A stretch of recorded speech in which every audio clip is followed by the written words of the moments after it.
The room fell silent as Robert F. Kennedy Jr. stepped up to the podium, his eyes scanning the sea of faces, reporters, activists, families, all waiting for answers. The tension was palpable, thick enough to taste. Everyone in the hall seemed to sense it. Today was not just another press conference. Today, history could bend. Kennedy's voice, calm but unwavering, cut through the air. I have read every study, every footnote, every claim.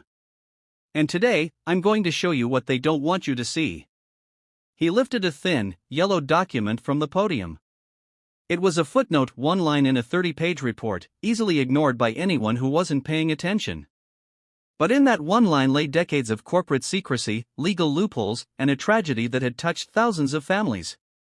Kennedy's fingers traced the words as he read aloud. The room seemed to lean in, collective breath held. Adverse reactions noted but not conclusively linked to the treatment. Further research recommended. That, ladies and gentlemen, is the sentence Big Pharma has been hiding behind for years. He paused, letting the weight of it sink in. Tears glistened in the eyes of parents who had lost children to conditions they didn't understand. They had been told, over and over, that the medications were safe, that the risks were minimal. And yet here it was, plain on paper, an admission buried in legal jargon that most people would never see. Kennedy's voice cracked slightly, not from weakness, but from the deep, raw empathy of someone who had spent a lifetime witnessing injustice. The story he told next was not one of politics, but of people. Families had come to him with journals, lab reports, and heartbreaking stories.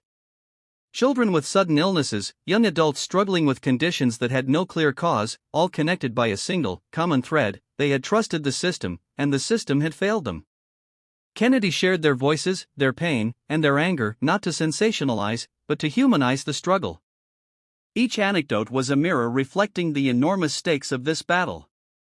Yet Kennedy did not dwell on despair. That was not his way. He spoke of the fight ahead, of the courage it would take to confront an industry that had billions of dollars to protect its interests.